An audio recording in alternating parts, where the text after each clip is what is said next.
என்னுடைய கணவன் எனக்கு எந்த வழியிலயுமே ஒரு உதவியா இருந்ததே கிடையாது. அது பணம் விஷயத்திலயா இருக்கட்டும், ஆர் எமோஷனல் ரீதியாக இருக்கட்டும், குழந்தை வளர்ப்புலயா இருக்கட்டும், வீட்டு வேலை செய்யறதுலயா இருக்கட்டும், டிசிஷன் மேக்கிங்லயா இருக்கட்டும், எந்த ரீதியிலயுமே எனக்கு என் கணவன் உதவியா இருந்ததே இல்ல அப்படின்னு நினைச்சீங்கன்னா, இந்த பதிவு உங்களுக்கானது தான். இந்த பதிவை நான் ஏன் போடுறேன்னா, ஒரு கண்டினியூஸ் செயினாக கவுன்சிலிங்கில் வரவங்க சொல்கிற ஒரு விஷயம் என்பது இதுதான்.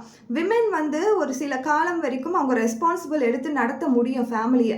பட் அது பேர்டனாக மாறும் பொழுது அவங்களுக்குள்ள அந்த ப்ரெஷர் என்ன ஆகுதுன்னா, ஒரு சில நேரங்கள் அவங்கள டவுன்ஃபால் ஆக வைக்குது. இமோஷ்னலாக அவங்க டவுன் ஆயிடுறாங்க ஒரு இடத்துல.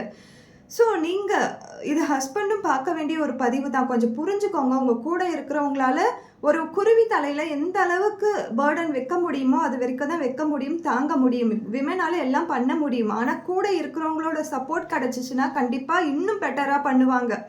நான் எப்பயுமே என் ஃப்ரெண்ட்ஸ் கிட்ட சொல்லுவேன், நான் ஒரு பெட்டர் ஃப்ரெண்டாக இருப்பேன். ஆனால் என்னை வந்து ஹேண்டில் பண்ணுறதுக்கு தெரியாத போகிறதால தான் நான் வந்து அந்த ஃப்ரெண்ட்ஷிப்லேருந்து வெளியில் போயிடுறேன் அப்படின்ட்டு. ஸோ அதே மாதிரி தான் உங்கள் ஒய்ஃபை வந்து இன்னும் பெட்டராக நீங்கள் வச்சுக்கலாம், இன்னும் பெட்டராக புரிஞ்சுக்கலாம். இந்த அழகான ரிலேஷன்ஷிப்பை இன்னும் பெட்டராக கொண்டு போகலாம். அதை விட்டுட்டு ஒரே பக்கமாக எல்லாத்தையுமே போட்டுகிட்டே இருக்கும் பொழுது ஒரு சில தருணங்களில் அவங்க துவண்டு போயிடுவாங்க. என்னால் முடியல அப்படின்ற அந்த ஸ்டேஜுக்கு போயிடுவாங்க. ஸோ அந்த நேரத்தில் நான் அன்பு கொடுக்குறேன், நான் பாசம் கொடுக்குறேன்னு வரும்பொழுது வெறுத்து போனவங்க கிட்ட நீங்கள் என்ன கொடுத்து என்ன பிரயோஜனம்? ஒன்றுமே கிடையாது. நான் ஒய்ஃப் கிட்டேயும் சொல்கிறது அதுதான். உங்கள் ஹஸ்பண்டை வந்து நீங்கள் என்ன பண்ணியும் திருத்த போகிறது கிடையாது. ஒரு கவுன்சிலிங் கொடுத்தா கூட அவங்க இண்டிவிஜுவலாக நான் என்னுடைய ஒய்ஃப் படுற கஷ்டத்தை நான் புரிஞ்சுக்கிறேன்னு நினச்சா மட்டும்தான் அந்த சூழ்நிலையிலேருந்து அவங்க வெளியில் வர முடியும். அதை விட்டுட்டு நான் கோவிலுக்கு போகிறதாலே பரிகாரங்கள் பண்ணுறதாலேயோ ஸ்பெல் போடுறதாலேயோ எதுவுமே நடக்க போகிறது கிடையாது. ஏன்னா பிஹேவியர்ன்றது வேறு. அந்த பிஹேவியரிசம் சேஞ்சஸ் கொண்டு வரணும்னா, கேரக்டர் வைஸில் கொண்டு வரணும்னா நம்ம அதில் அவங்களோட எஃபர்ட்டும் அதில் தேவைப்படும். நானும் முயற்சி பண்ணணும்னு நினச்சா மட்டும்தான் அதுலேருந்து வெளியில் வர முடியும். ஸோ நீங்கள் போட்டுட்ருக்க எஃபர்ட்டை நீங்கள் உங்கள் ஃபேமிலிக்காக போடுங்க. பட் உங்களை அங்கே லாஸ் பண்ணிக்காதீங்க, உங்களை அங்கே நீங்கள் இழந்துடாதீங்க. வாட் மீ அப்படின்றத இழந்துட்டு நீங்கள் இந்த லைஃப்பில் வந்து மற்றவங்களுக்காக சாக்ரிஃபை பண்ணணும்னு அவசியமும் கிடையாது.